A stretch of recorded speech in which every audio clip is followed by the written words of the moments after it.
Hear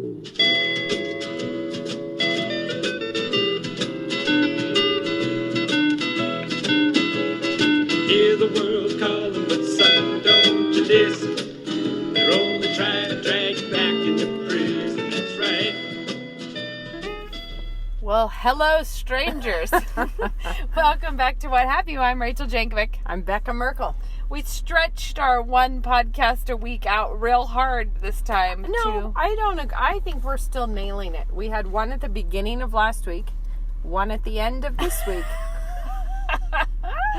So if you rate us on how many podcasts did you get in this week, we managed. We did it. We are achieving. In other ways, we've not been so excellent. No. But it's been a busy time. The spring ramps up into busy time. Well, and today is Good Friday. Yeah. And we have the day off from school. From all work. If only. But no. Actually, what time is the service today? 5. Okay.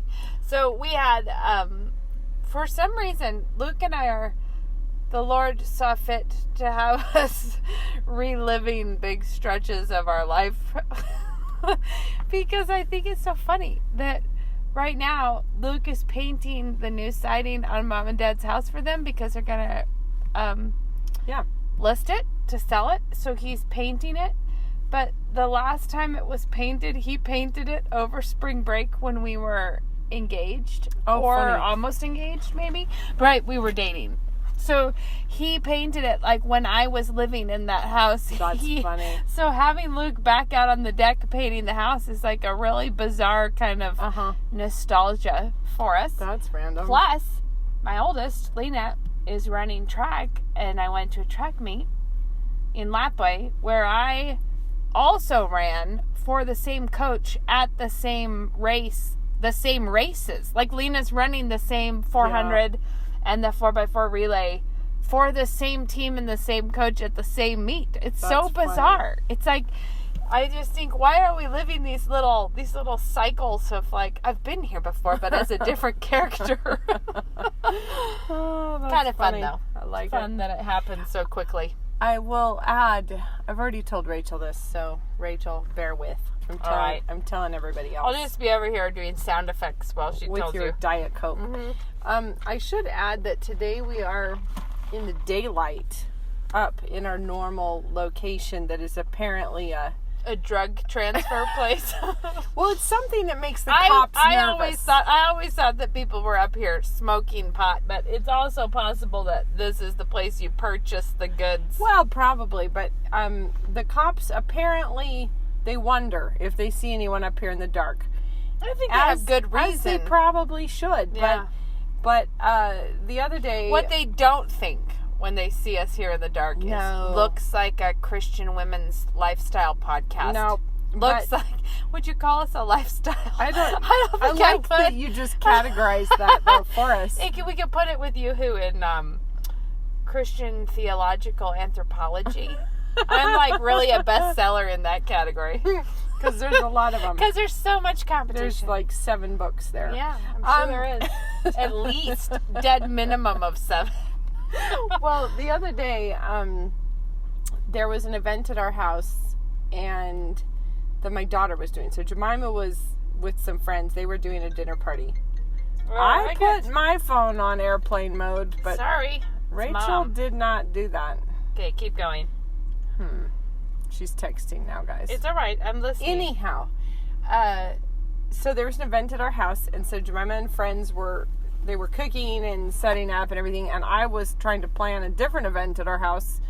So I grabbed Hero, and I was like, Hero, let's go get a coffee and plan whatever it was. I can't even. This week, Becca's been on an event sprint. Out of 8 days, we have had events at our house, 6 of those. And when I say events, I mean like sit-down dinner for 52, sit-down dinner for 31, sit-down dinner for 18, casual sort of soup night dinner for 40 or 50 or however many people come. I don't count. But anyway, it's a lot. She's trying to tell you that it's been really chill. It's been chill as you can't even imagine how chill it's been. Anyhow, so I was like, Hero, let's go plan whatever this was. So I grab her, we get a coffee, and we just needed to like sit down and make a list of what are we cooking and what do we need to get and stuff. I was like, oh, I'll take you up to our podcast spot. So we pull on up here, and so I feel like we've sufficiently described this to everyone, but it's a kind of a dead end road. Summer clearly felt that we had not sufficiently described it. Sort of LDS to the left, Walmart straight ahead, the La Quinta and Goodwill to the right. Mm-hmm. Anyway, Tomer Butte in the distance. The Kibbe Dome. Big sky, lots of clouds.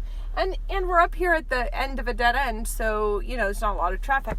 Anyhow, at the dead end, it's basically, there's like these concrete barriers. We put a picture of, no, we didn't. It was under the snow. It was on the snow.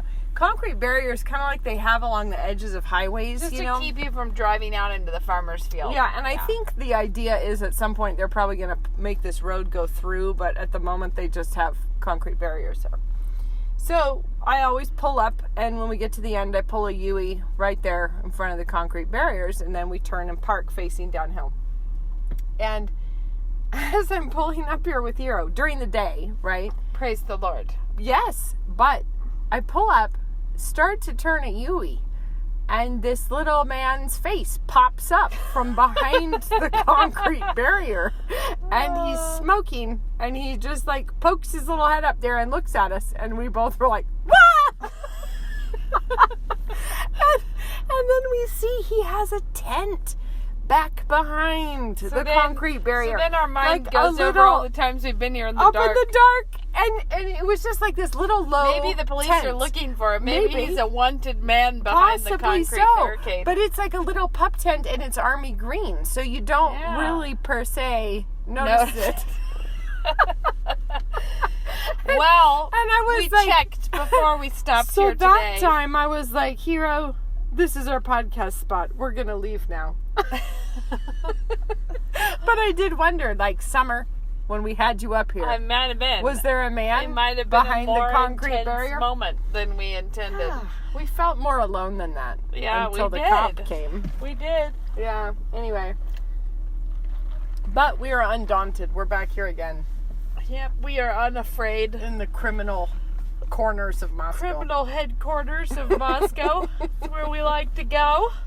Yes. So anyway, Easter is coming in a minute. Like a freight train. It is. Yep. It is.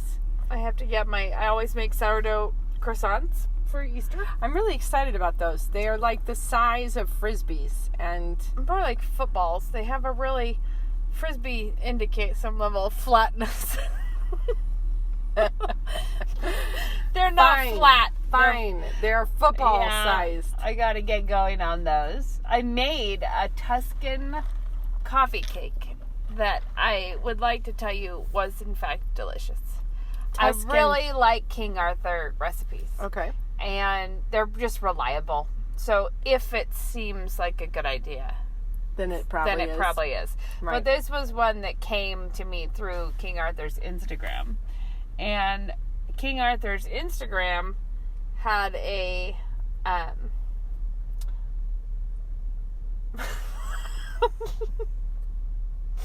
this time we're here with the Power Man truck. It's all right. I don't think he's here for us. So King Arthur Instagram posted this recipe, and they but then I go to look at the recipe, and they have just huge amounts of positive reviews. Like, okay. when everyone is like, this is so much better than you thought this would be, you feel like, okay, I need to know. It was interesting because it's a coffee cake, but it's much more like bread. And the recipe calls for walnuts and dates and raisins in it, which I didn't doesn't win me over. I did craisins and pecans because it was what I had. But it's it's basically an enriched sourdough bread that you bake in a cake pan, but it's like sugar and vanilla and water that you mix up and drizzle all over the top before you bake it. So it has it's really not very sweet. It's just like bread with that in it pretty much, but with I don't know, it's kind of bizarre, but it was just a pretty and interesting and different, when you It felt like a part of life that I hadn't experienced before. Like a bready coffee cake. Well, that's always exciting. I'll tell you, Yeah. last night we did a wine tasting dinner for the NSA seniors who are about to graduate.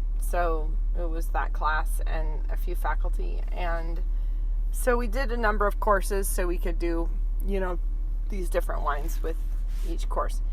Anyhow, the main dish, I did the grilled lamb that I always do for Easter. So I'm going to do it again this weekend. A lot of lamb. Why not? And I just recommend this one for everyone if you want lamb at Easter. It's so good. I'm sure I've recommended it before, but we do it every year. And it's a Giada de Laurentiis grilled lamb with salsa verde. And so I did that, but then I did a couscous with it that I had not tried until yesterday, but it's a whole bunch of shallots and that you saute, and then chicken broth, and you cook the couscous in that, but then you add toasted pine nuts and dried currants and parsley at the end. That sounds solid. It was really good. And then I did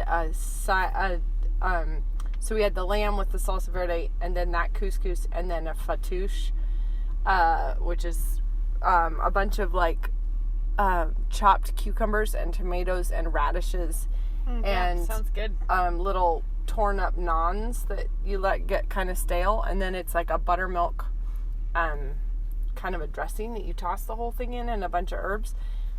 And I must say, those three things together turned out to be wild good. Like, really good. So, I know, I was actually really happy about that. It turned out well. I would really like to eat that meal again. And most of the time after you've been involved in cooking it all day, you're that's like a hating way the very thought of it. Hostesses should grade themselves on a curve in some kind of a way, because by the time you've smelled it and been around it for that long, it is really hard to just objectively taste it. Yeah. So this is where I'm sure I've talked about my approach, like with pies or whole chickens or anything that you might be tempted to fuss over and linger with. I think gets much better if you don't. Like, don't start taking the temperature of the roasted chicken all the time in advance. Like, because then it will take it 7.5 hours to cook to completion. and it's like, if you just would leave the dang oven closed, it's probably better to overcook it by a minute or two than it is to be fiddling about with the chicken. When I was living in England with a mystery oven, it was like this tiny oven, and no one, not even the English, knew what to tell me about it. It dialed to 11, and that was all. There were no temperatures, and most other people's ovens dialed to 9. So it was like, you can't even, I think it was 9. English listeners, I might be wrong. It's been a few years now. Anyway, mine went to 11, which meant that I had no way of really reckoning with what I was up to. And I really learned that it doesn't much matter. Yeah. I would turn it up to a nice 6, and I would throw things in there, and then just kind of keep an eye on it and see how it worked. And I even did our Thanksgiving turkey that way, with a great amount of, I don't know, guys, we'll just put it in there while it's hot, like that. I kind of knew that. But I think that it's so, in some ways, it's so healthy, because even when you have precise numbers on your stove, they don't.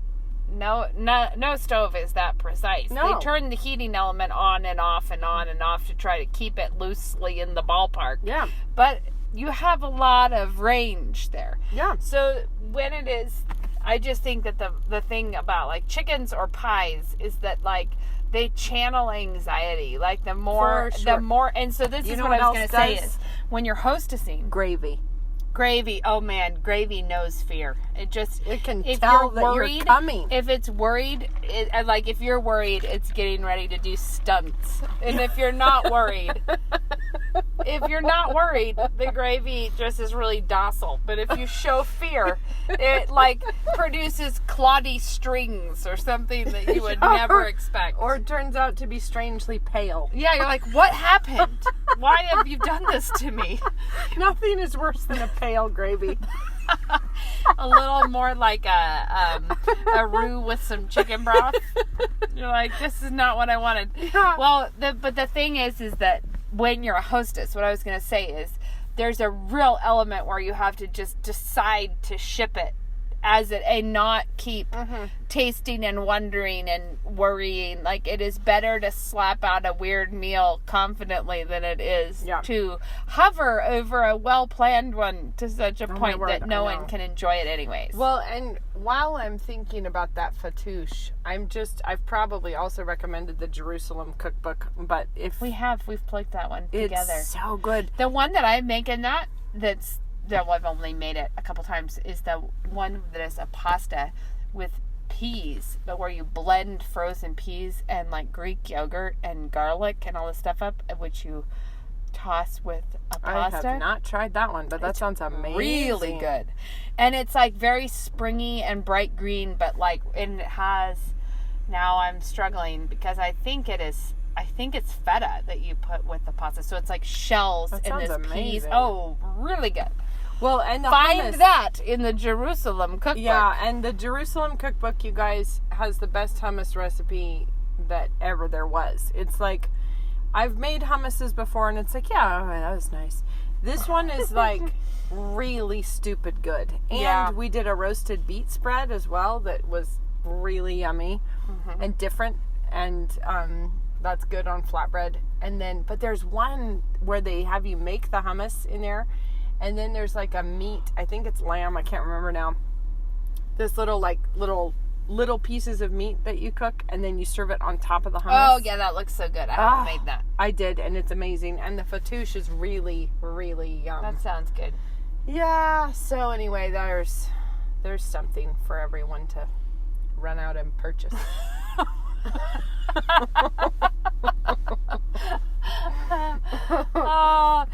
Beck and I were just talking about, I think we were just talking before we began recording about the inner workings of the human attitudes.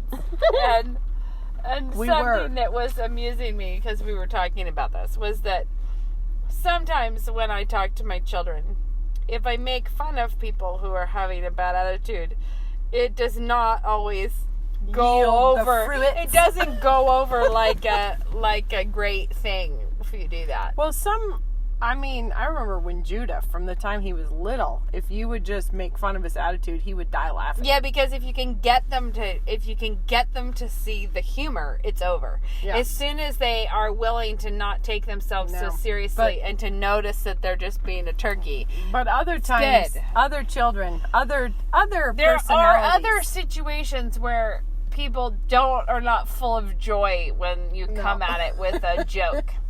And there are some people, it is like pushing them back under the pond. Like, I'm just pushing you in and I'm holding you down with my jokes. So I have such a person on my hands. Well, probably more than one. But the point was that what we were laughing about is something that I will tell my kids, which is, it's like, will it help you if I make fun of this right now? And it's like, it will not help. It always makes it worse, or whatever. It's, well, what would help right now? And if they have any idea at all what would help, well, all I need is, and I'm like, great, so you've got a handle on it then. So if you know so well what it takes to get you out of the funk, then I'm so glad I don't have to worry about it, because you're doing it right now. You're going to get out of the funk. And I'm like, and if you can't do it, then the only thing left for me to try is to make fun of it. I was like, so if that's not going to help you, then you have a few minutes. You have a few minutes to pull out. And I don't mean, just to be clear, making fun of them is not it's not objectively a rude thing to be doing, or It's mocking them in front of the siblings. It's more like, oh, it's like what we're doing right now. Exactly. It's not. It's in no way. It's not a meanie McTots thing to do. It's just funny, but it makes me laugh because of how much we can do that. Like when people be like, all I need is for someone to tell me that my work here really matters, and something you're like, do you know that the work matters that you're doing? You do? Well, then let's do what's called encouragement from the knowledge that you have, rather than now throwing a total coup until your husband does it. Write yourself a Post-it note saying the work you're doing really matters. Raising children is hard, but worth it. And I'm not saying that it's bad to want encouragement from other places, but it is a funny trick of the human heart to feel like you know the whole flow chart for how other people ought to get you back in a good mood, rather than saying, maybe I should focus on the flow chart of the things that I myself could do. Because the truth is that if you were alone on a desert island, you could get into a tude all by yourself.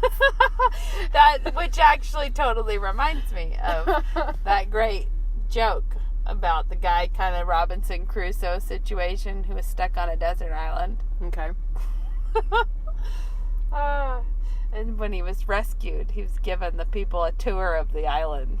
He was like, this is the house I built for myself, and here's where I, he had his whole little plantation like Robinson Crusoe, here's where I make raisins, here's where I had the goats in the pens. Yeah. And then he's like, and this is the little church that he built. And they were like, wow. And the person they were like, well, what's that little building over there? And he said, it's the church I used to go to.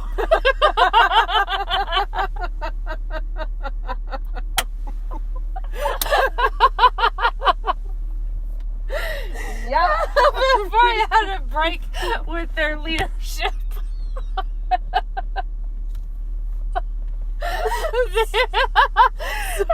Their priorities were all wrong. I did not like their theology.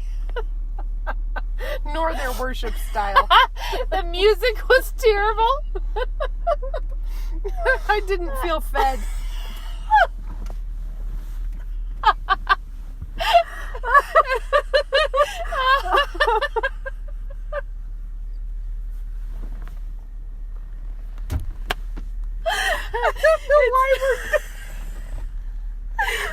It's just too funny to think of the one-man church split. And also, I think the reason it's so painfully funny is that it's actually pretty accurate. It's so true. That it doesn't take more than one person to have a falling out. It does not. It really doesn't. And sometimes I feel like there are these moments, occasionally if you're more like out in nature, for instance. You're like on a mountain. If you're camping behind a concrete barricade. With your pup tent that blends. No, but let's say you're, out on a river somewhere, or you're in a mountain or whatever. I feel like you can see why hermits felt like, if only I could just get out here away from people. Then I'd be godly. Then I would be, untouched by the vices that haunt me. And it's like, but what a sorrowful time it would be about 10 minutes into it when you got yourself all in a flounce about something. There was no one else to blame for what happened.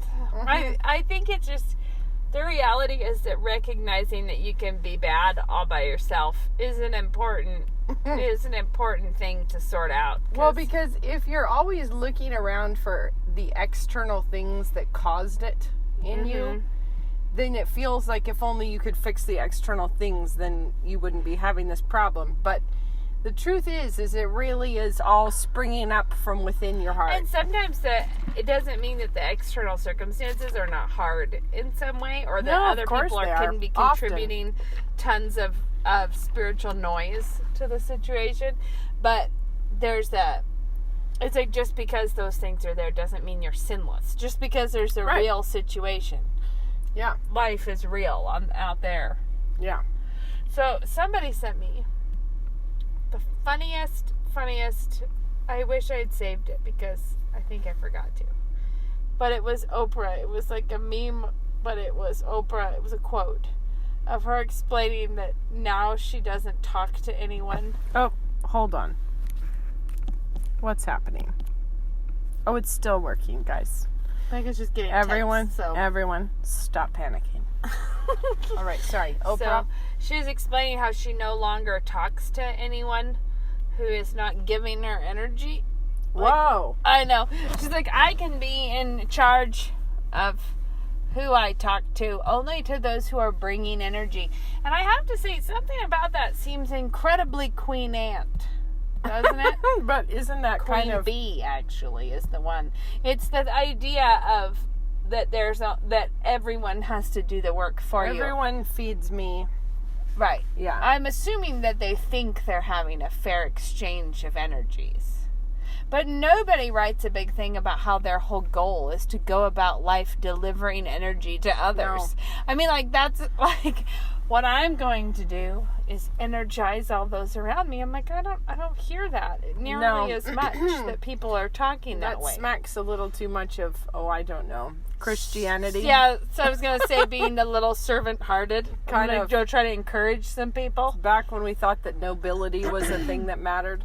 Right, like caring for others was one of those things. But okay, but I wanted to talk with you about something because you'll think this is funny. Because in my assorted social media moments, one of the things that I occasionally hear people, I wouldn't say accusing me of, but clearly thinking that I believe, which I find very funny because it's one of those things that's very disjointed from... Is it just people who think you're being mean? No, it's a perception that is very disjointed from what I feel like I've been very vocal about. You know, like, it's just, that because I'm opposed to the rhetoric around cutting your toxic friends out of your life. Right. Getting, that they're like... That means you have to have toxic friends. Yeah, it was like, but Rachel, it's okay to say no sometimes. And I'm like, I am all over the map on saying, yes, say no. You know, like that you need to have boundaries. People are like, it's not bad to have boundaries. And you're like, I know, I is. am actually a big fan of boundaries. I am a big fan. But so I was thinking about this, and I didn't think enough to really be presenting a clear idea. So maybe you can help me flesh one out. Okay. Is that I have this idea that somewhere in there, the heart behind Christian boundaries is not that you're trying to, I guess what I'm trying to say is the idea of a healthy boundary is boundaries around your own obedience. Yeah. Do you know, like that what you're trying to control is not other people. It is your obedience. Right. And so if there's a situation where, like, say you have a bossy friend who runs all over you and leads you into foolishness of some kind, you need the boundary, not because you're losing energy to her or your whatever. You need the boundary because you being faithful requires you drawing a line and not. Totally. And it's like, but it's all about you. Like, the boundary is about a boundary for you.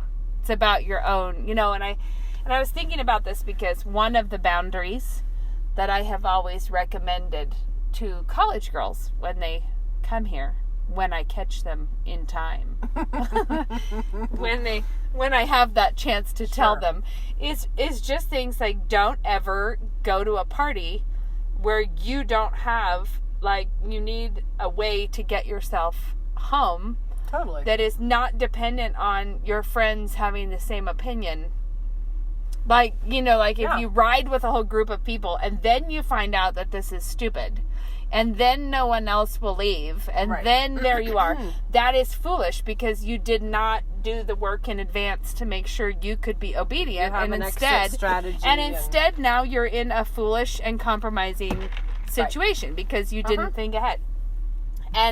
But my point there is the boundary is around your own behavior. It's not about have the boundary where you don't ever let a friend, like where you don't ever be kind to someone who might be stupid or something. It's about own, it's about your own control of your own behavior is what the boundary should be about. Yeah. And so if you have, for instance, genuinely toxic friends, well, you ought to fix that. I mean, don't be doing that. Why be a companion to fools? But on the other hand, if it all depends on what's your definition of toxic friends, because maybe it's friends who actually hold you accountable and won't let you grouse and complain all the time. And you think they're toxic because they say sin. Yeah, or they're toxic because they tell you shouldn't talk about your husband that way, or, that's not a toxic friend.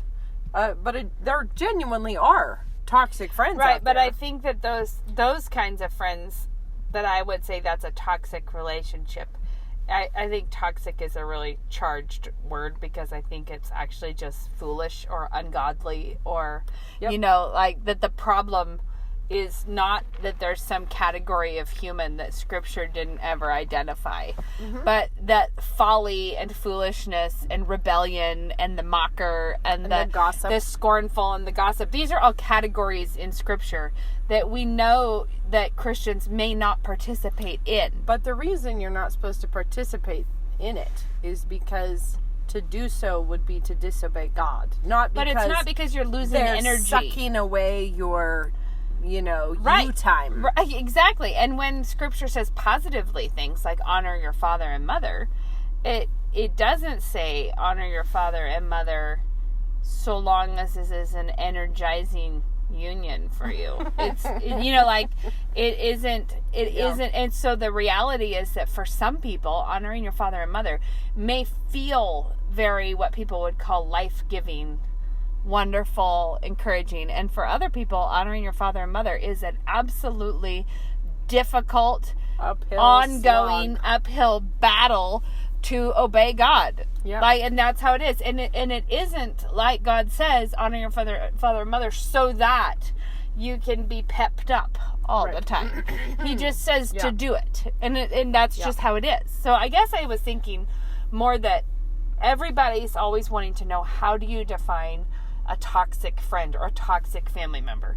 And so that, because the assumption is, because then you should get rid of them. Right. You should presumably not bump them off, but get rid of them out of your life. Excommunicate them. You should excommunicate them from the circle of your energies. And they want to know, how do you define that? But then they end up defining it entirely by how it makes you feel. Right. And so the reality is that just has nothing to do with what Christians are called to. No. And one of the big problems with that is, haven't we all seen the damage that does in mothers with their children? Yeah. And in marriages, when it's what I noticed, I don't feel all tingly inside when I see you anymore. I'm calling it off. I'm off. I got to go do something that will give me energy and encourage me. Right. And it's so damaging. And yet we like the idea of that category. We're going to just be that person to decide this person is out.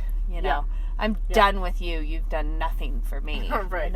Right. Anyways, I guess I was just thinking maybe the best way to think about the boundaries is whatever boundaries you have are not about keeping other people out of your life. It's about keeping yourself walking in with obedience. God. Yeah, it's the boundary is to keep. And so a good example would be if you had a really controlling or a malicious mother-in-law who was getting into your relationship with your husband in some way to be a real problem. Right. Well, we all agree you need a boundary. You need boundaries there. But the boundaries are all around you being obedient to God in your marriage, in your and it's not about a boundary to keep her from being herself with her problems. You just can't do that. You're only in charge of your own obedience. And I think this is not really on the same facet of that discussion. However, I do think having wise boundaries actually can end up creating space to have a friendship, whereas if you don't have any boundaries at all, then you will fry it at the beginning. And so we have teenage kids, and this is obviously, there's a big difference, which I always want to make sure we acknowledge, a big difference between God's rules and house rules. You know, God's rules would be, you know, you may not The commit ones you find in Scripture. fornication, don't get drunk, all those things. But then you have to have, like, just wisdom kinds of things. How do to, we like, then inflesh those and God's how do laws? we- What does that look like? how do we live in such a way as Because- to not teeter on the edge of those And things? because without being legalistic, you're not legalistic. No.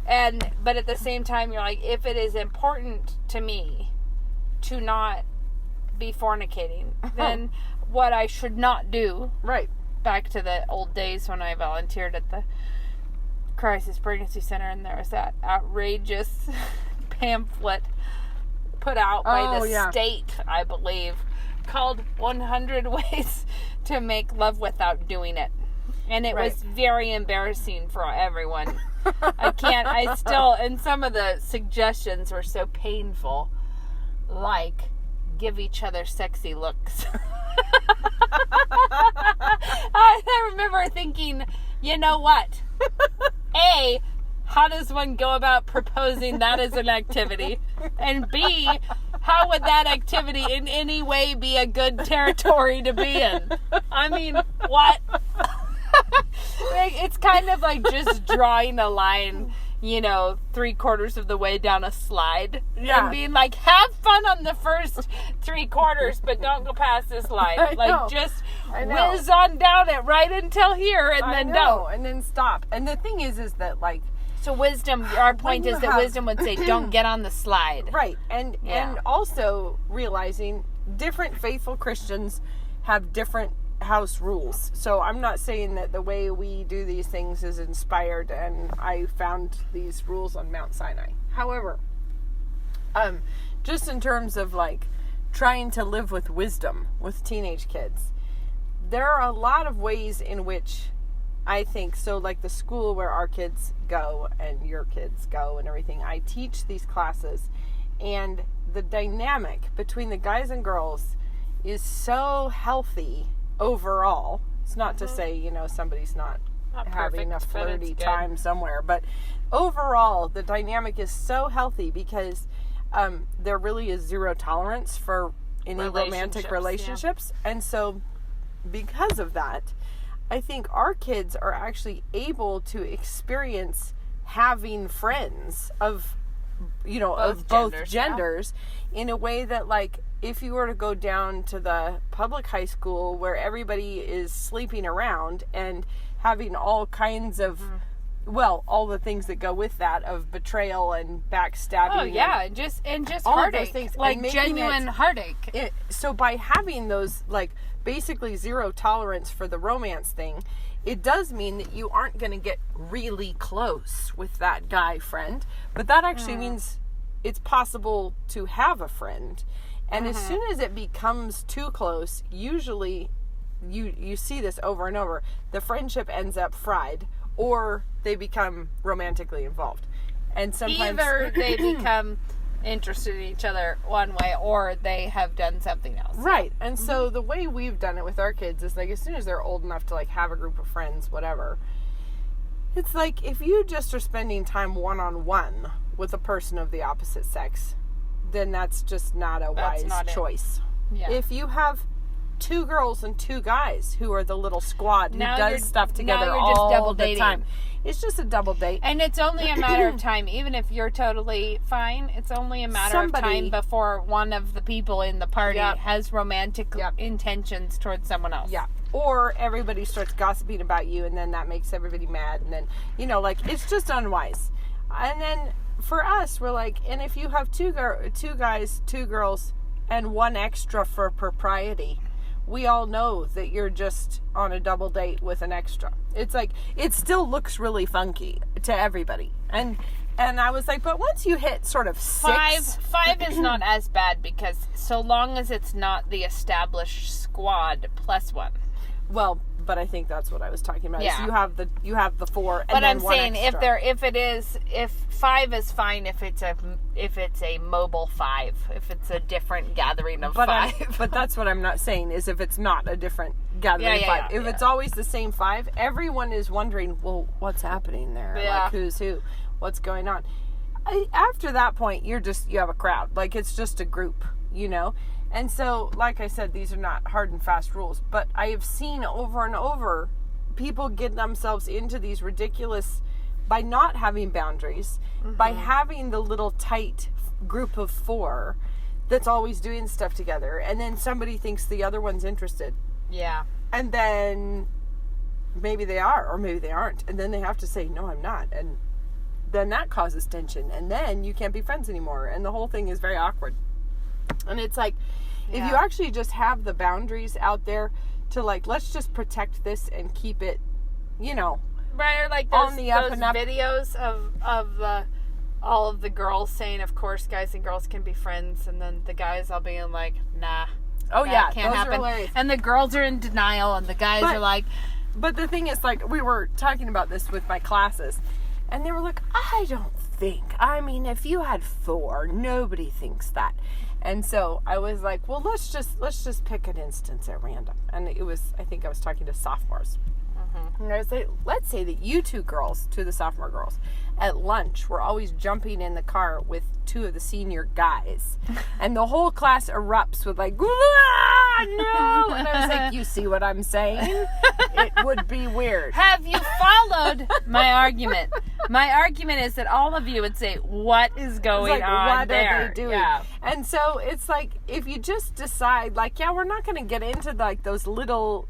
The little friendships that for a minute are kind of exciting or whatever, Fun, and then suddenly it crashes, and then you can't be friends anymore, and it ruins everything, and then it's very awkward. And actually, this is sort of, we've mentioned before, like the best friends element that we tell our kids that we don't care if you have a best friend, but we don't want you to call them that. Just because, especially in younger elementary times, it is almost exclusively used as a title to bestow and withdraw. Like, the idea is largely to say, you can be my best friend, but later she's going to be my very best friend. And you're going to be the lesser bester friend. And, you know, it just is dumb. And so we're like, there's nothing at all wrong with enjoying some people's company more than others. But don't signal it and flag it, and don't be like, the 4 of us, we're the ones who always hang out together, and we're the one, you know, like that, because all you're going to do is crash that when you withdraw the title. Totally.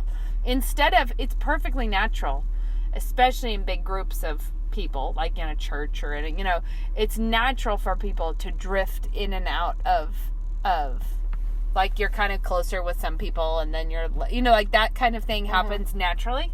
You see it happen with your kids when they're going through different phases where they're closer to different siblings, because now these ones are into Legos, and then someone veers off because they decided to make a wilderness fort outside, and those 2 are really into that, and you know, and that's just normal development life, and it's just better to not do it all with a lot of drama fanfare.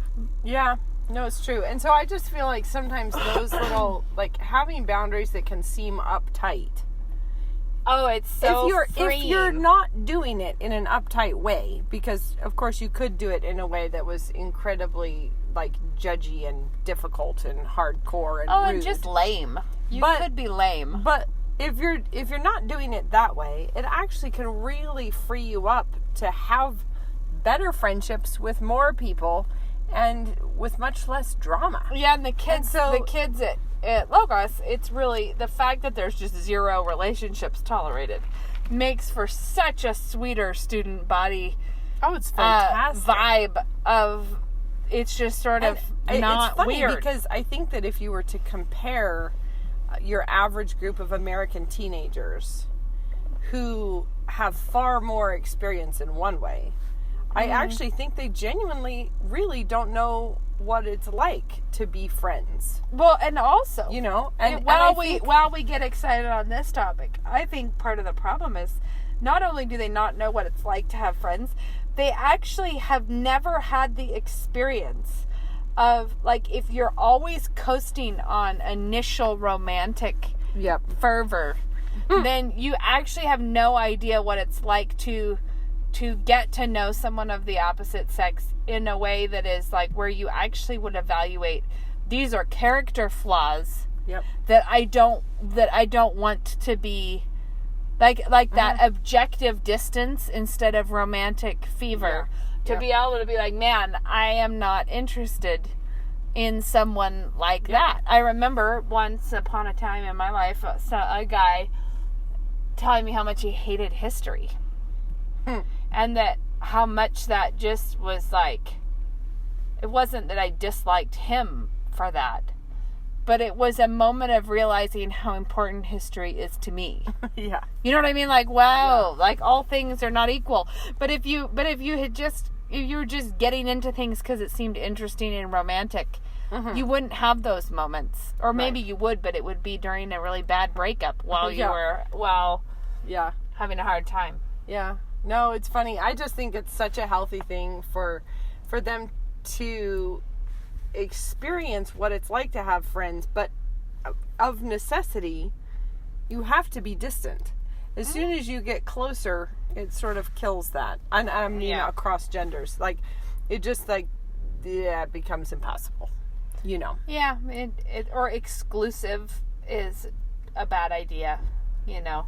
Any kind of exclusive friendship with an opposite gendered person is a romance. Like, and it's just you can't, like, if you do the take the same scenario but put different people into it. So like, you know, talking to the kids at school where it's like, well, imagine that it's just 4 of you, 2 guys and 2 girls, and you're like, what? I don't see what the big deal is. It doesn't have to mean anything.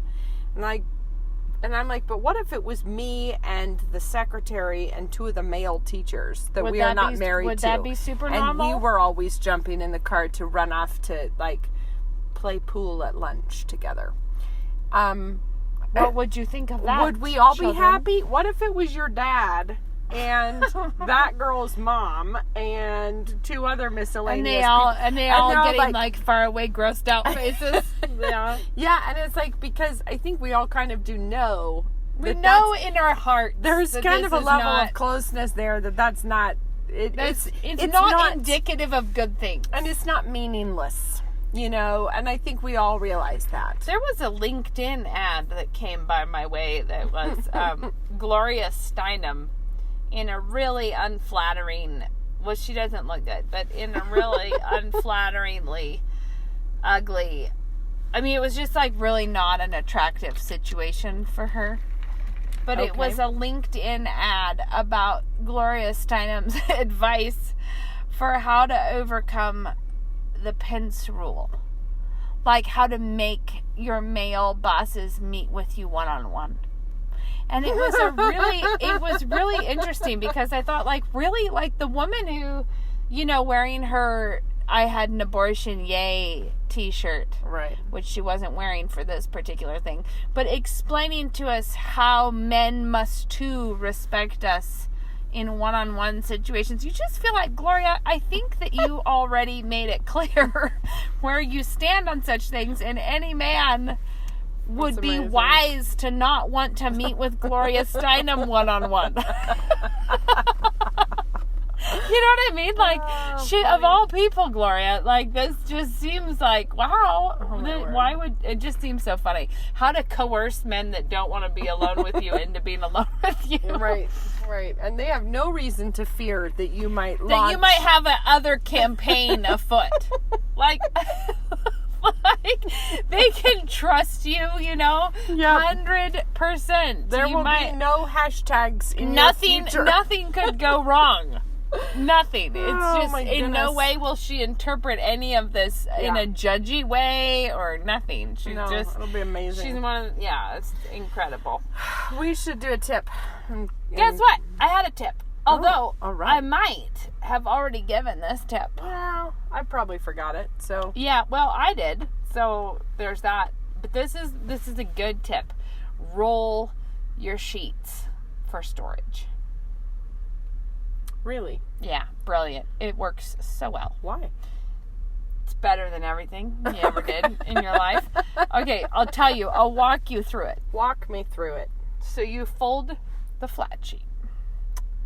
Okay. And as you fold it, you reach a phase where you have a long but thin sheet folded, right? Okay, so you keep going one direction. So on probably, your fold? well, I do it across, and then I do the first fold across the sheet, and then I fold it a number of times. So you end up with it. It probably ends up being like a foot or a little more wide, but then however long, half the sheet length. Oh, half. Like okay. half the sheet length long, probably, because I Alright. half it that way and then fold it Sure. that way. Okay. At that phase, just lay it on your bed or something, on the table.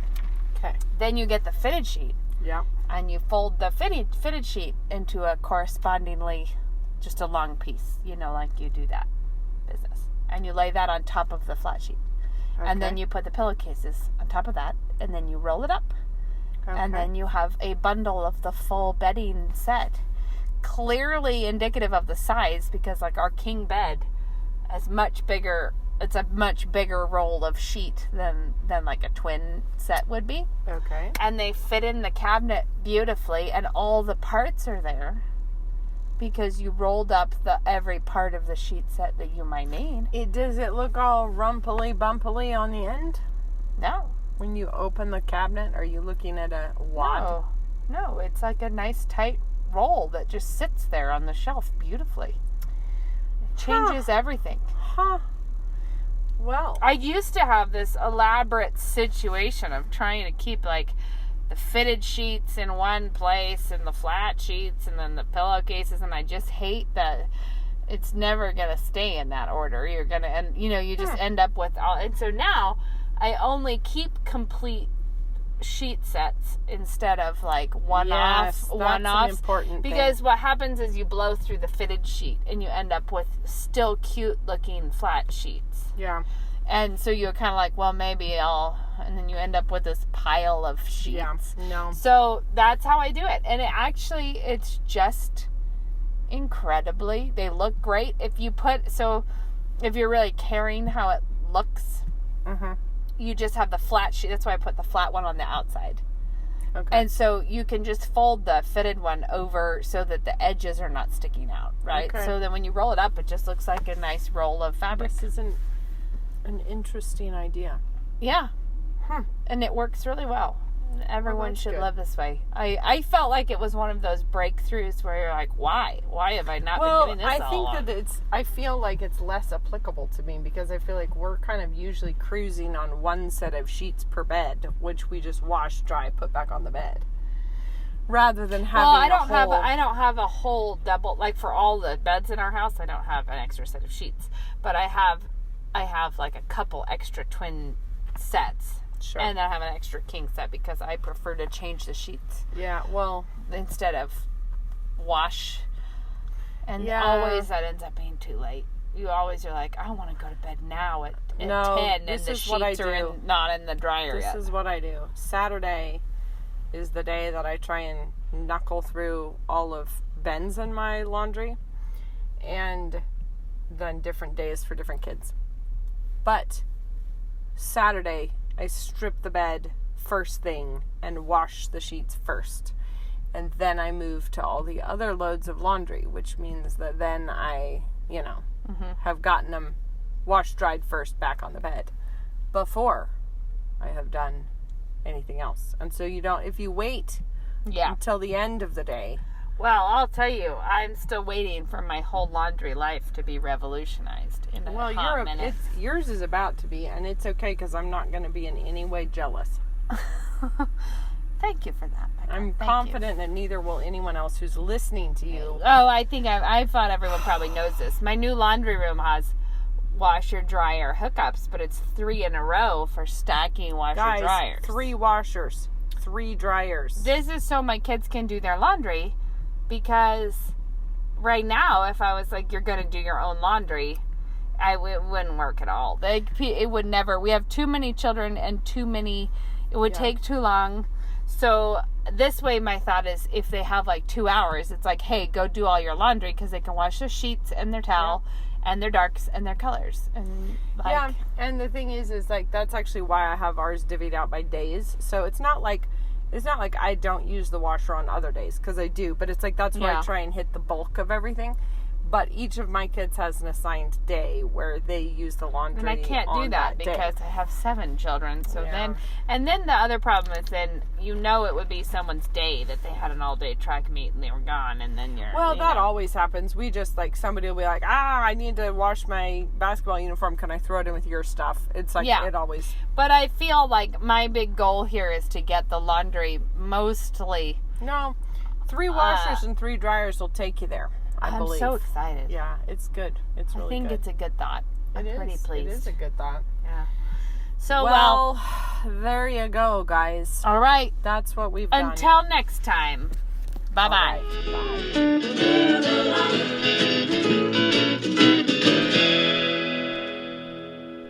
You think of yourself now, and then in 4 years' time, what do you want yourself to look like? And is the education that you're considering going to help you get to that place? When you're a student, you want to become like your teacher. You're going to become like your teacher. Looking at NSA beforehand, I knew I wanted to become like the men who are teaching here. Fireman, husband, father, doctor, no matter where you want to go, NSA is just such good preparation for the person that you want to be. If you want to be an effective Christian, you need to be able to lead and shape culture. If you want to do that, no matter what your occupation is, you need to shape yourself, prepare yourself as a person for that job. And liberal arts is, I think, the best education you can have for that. To learn more, check us out online at nsa.edu.